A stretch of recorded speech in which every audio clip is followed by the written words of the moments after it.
Former President Trump says he plans to surrender to authorities in Georgia as the first Republican debate nears.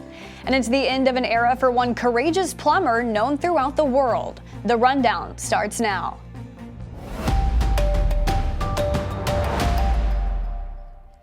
This is Straight Arrow News, bringing you unbiased, straight facts. Today is Tuesday, August 22nd. Thanks for joining us. I'm Kara Rucker.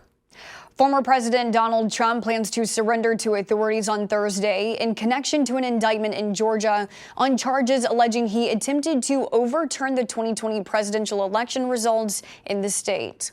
Trump posted to his social media platform Truth Social yesterday saying, "Can you believe it? I'll be going to Atlanta, Georgia on Thursday to be arrested."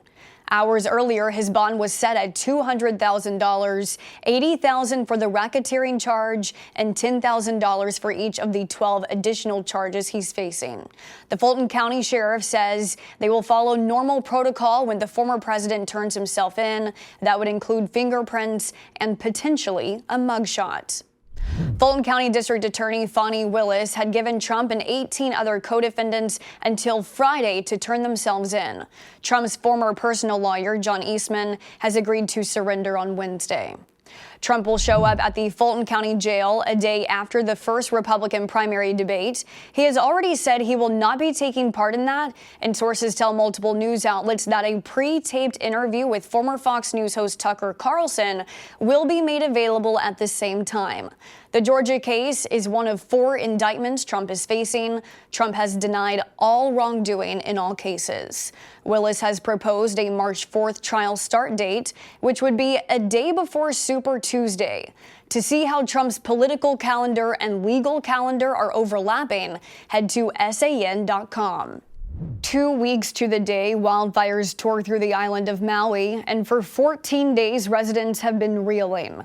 President Joe Biden visited the island Monday and surveyed the devastation after first receiving criticism for his lack of response early on.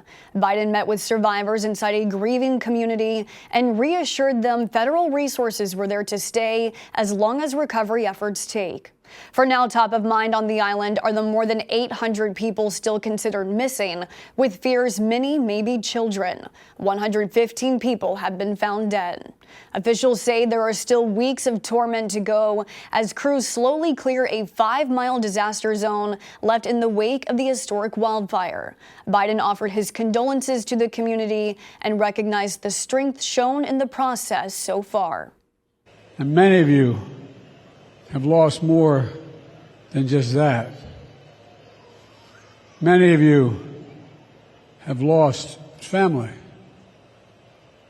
not even sure where some are. You know, I've been impressed how you look out for one another, turn your pain into purpose. This town has stood as a sacred spot for centuries. A federal judge in Texas will consider whether the state has legal grounding to keep its barrier of buoys afloat in the Rio Grande River, meant to serve as a deterrent to illegal crossings. But the border security tactic has been of controversy ever since it was implemented in July. The Biden administration and Mexico have both pushed for Texas to remove the buoys, largely citing safety concerns. But Governor Greg Abbott argues it's because of persisting safety hazards that the state first deployed its buoy barrier. Just last month, here in the Eagle Pass area, there was an infant who drowned crossing the border.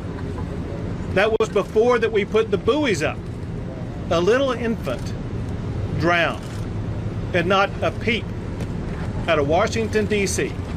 about that. In recent days, the state of Texas did move its buoys closer to the side of U.S. soil to appease a request from Mexico, but Abbott has stood firm the state is within its legal rights to have the buoys deployed. On Monday, the Texas governor was joined by other Republican governors from Iowa, Nebraska, Oklahoma, and South Dakota, all of whom have sent their own law enforcement and National Guard members to the border to help secure it. Starting today, Japan plans to release treated radioactive wastewater from its Fukushima nuclear plant into the Pacific. It's a move that's generated criticism from countries such as China, but support from others like the U.S. The plan has been in the works for years. The nuclear plant was damaged during a 2011 earthquake and tsunami, and Japan had to pump more water into the plant to cool down fuel rods in the reactor. But now space is limited. Japan has said the water release is safe and will be filtered to remove most radioactive elements. But the country says the water will be diluted to well below internationally approved levels. However, some scientists still believe, even diluted, the wastewater could potentially harm marine life. Pilots at American Airlines are following in the steps of their colleagues at United and Delta, approving new contracts that will see a pay raise. The Allied Pilots Association says the 4-year contract will see a 46% overall raise in the value of total compensation. The contract includes $1.1 billion in one-time payments and ratification bonuses, immediate pay raises averaging 21%, annual raises, and increased company contributions to retirement plans. In addition, the pilots will see more vacation benefits and changes to give them more predictable schedules. American has approximately 15,000 pilots. The union says 73% of pilots who took part voted in favor of the contract.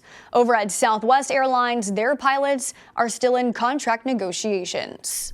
Finally this morning, a bit of news coming from video game maker Nintendo. The original voice of its beloved character Mario is stepping down. Charles Martinet has been voicing the adventurous plumber in Nintendo games since the 1990s. The company says Martinet will now be serving in the role of Mario Ambassador, traveling the world to promote all things Mario. Nintendo has not said who will be the new voice behind the character. Earlier this month, the company reported a 52% increase in net profits, which was in part due to the success of the Super Mario Bros. Movie. The film has grossed $1.3 billion. While Martinet did not voice Mario in the movie, he did have another role, playing Mario's dad. Those are your top stories this Tuesday morning. Thank you for choosing Straight Arrow News as your trusted source. And now you can know the second the rundown is available with the Straight Arrow News app. The app is free to download in the Apple and Google Play app stores. Just search Straight Arrow News, then make sure to turn on notifications for the rundown, and you'll get alerted each weekday morning when it's time to watch. Unbiased, straight facts, that's Straight Arrow News. We'll see you back here tomorrow. Until then, I'm Kara Rucker. Have a great day.